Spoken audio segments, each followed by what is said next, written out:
All right. In the world of PLC programming, you've got your everyday instructions, and then you've got the ones that have like a hidden superpower. Today, we're diving into one with a memory, the Retentive On Delay Timer, or RTO. This thing is a total game changer for certain tasks, so let's break down exactly how it works. So let's kick things off with a super common problem. Imagine you've got a motor that needs maintenance after, say, 1,000 hours of use. Sounds simple, right? But what if that motor is constantly starting and stopping all day long? How do you keep track of its total runtime?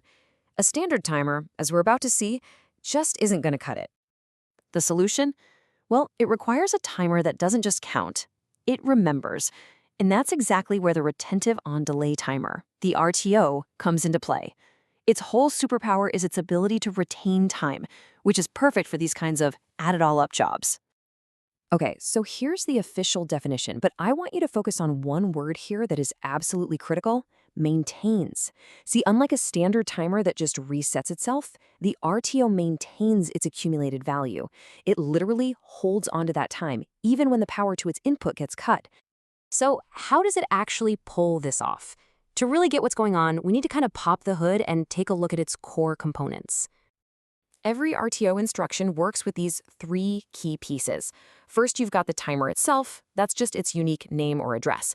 Then you have the preset, or PRE, which is your target time, the goal you're trying to reach. And then, most importantly, you have the accumulated value, the ACC. This is the running total. And as you can probably guess, this is where the timer's memory lives. The RTO's whole personality can be summed up in three words: pause, retain, and resume. Really, you should think of it less like a simple kitchen timer and more like a stopwatch, one that has a pause button. And this little diagram shows it perfectly.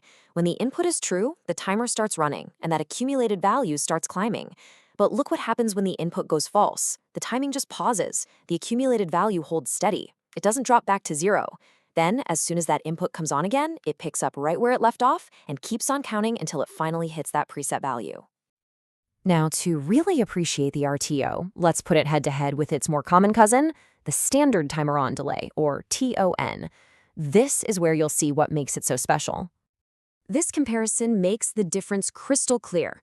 With a standard TO timer, the moment its input goes false, poof, the accumulated value resets straight to zero. It starts from scratch every single time.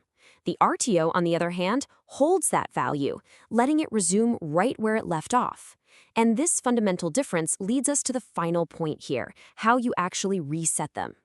Because the RTO never forgets on its own, we need a way to tell it when it's time to clear its memory. This brings us to a non-negotiable partner for the RTO, the reset instruction. Let me be perfectly clear on this point. An RTO will hold its accumulated value forever. I mean, through power cycles, program changes, you name it, unless you actively and explicitly tell it to reset. It simply does not have an automatic reset function built in. And this isn't just a suggestion, it's a fundamental rule of how this thing is designed. You must use a separate reset, or RES, instruction to wipe the slate clean. And this is totally intentional. It gives you, the programmer, complete control over when that memory finally gets cleared. Okay, let's bring this all back home.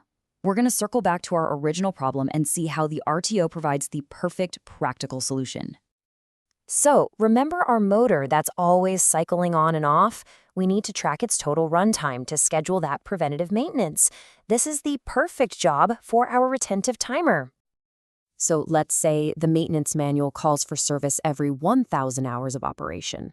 Well, that value, 1,000 hours, that becomes the preset, or PRE, for our RTO instruction. That's our target. So here's how it plays out. Every single time the motor is running, our RTO's accumulated value climbs. When the motor stops, the timer just pauses, holding its value perfectly. The moment the motor starts again, the timer resumes counting right where it left off. It accurately adds up the total runtime across days, even weeks, until it finally hits that 1,000-hour preset and triggers our maintenance alert. Problem solved.